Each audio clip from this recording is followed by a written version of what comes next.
Je suis née dans une famille ouvrière.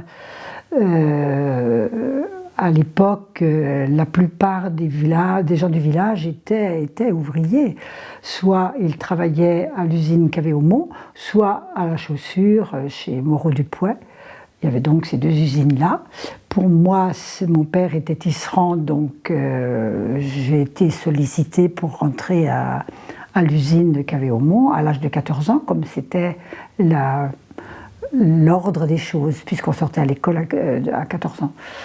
Voilà, donc je suis rentrée à l'usine sans me poser de questions. C'était plutôt une fierté d'aller dans la continuité de ma famille. Et puis, bon, après, il a fallu s'adapter évidemment au travail d'usine, qui était sans être peut-être aussi exigeant que ça peut l'être aujourd'hui, qui était quand même, il fallait quand même du rendement, il fallait quand même une discipline, il fallait quand même des rigueurs, il y avait des rigueurs. Et puis, sinon, bon, mes premières journées, je n'ai pas le souvenir particulier de mes premières journées. Le bruit m'a impressionné sûrement. Et puis la diversité des machines, qui ont été vite mon travail. Ça a été vite mon travail d'être sur une machine simple, donc qui faisait une couture plate, et puis des machines plus sophistiquées qui faisaient de la broderie, qui faisaient du jour-venise, qui faisaient du jour-échelle, qui faisaient aussi des boutonnières pour des chemises.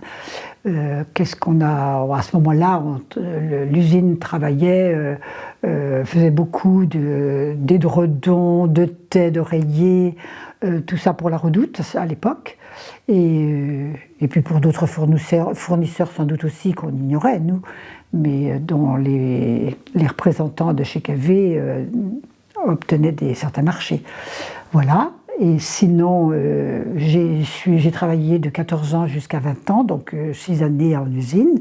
Ça n'a pas été trop difficile. L'apprentissage était un peu compliqué, puisqu'on n'était pas du tout... on ne connaissait pas les machines, on n'avait pas l'habitude, on ne savait pas ce que c'était. Donc on avait aussi des personnes plus âgées qui venaient nous conseiller. Bon, ça se faisait quelquefois gentiment, quelquefois aussi dans la rigueur, dans la difficulté. Et ça arrivait quelquefois qu'on en pleurait, mais tout se passait bien, puis voilà.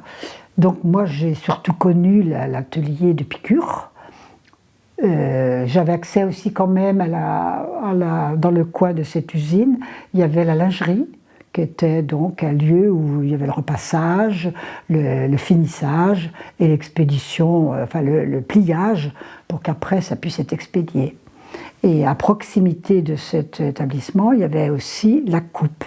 Mais ça, je ne suis pas pour en parler, puisque je ne travaillais pas. Mais j'ai bien connu. Et de l'autre côté, il y avait un grand bâtiment, et c'était le tissage en lui-même, où mon père travaillait. Il était monteur de chaîne, c'est-à-dire qu'il préparait les fils pour tisser les mouchoirs ou les torchons ou les choses comme ça, suivant le nombre de fils de couleur, c'était à préparer. Et après, il y avait la navette qui se mettait en place, il y avait la chaîne, la trame, enfin bon, tout ce qu'il faut pour un tissage. Voilà. Sinon, l'ambiance était chaleureuse, pas compliquée. C'était simple. Bon, on arrivait, comme on avait quelques petits temps quand même, où on pouvait dire quelques mots. On se déplaçait quand il fallait. Et puis sinon, rien de particulier dans ce domaine, quoi. Sinon, ce qui m'a marqué particulièrement, moi, c'est ma première paye. Mon premier salaire, ma première paye que j'ai touchée.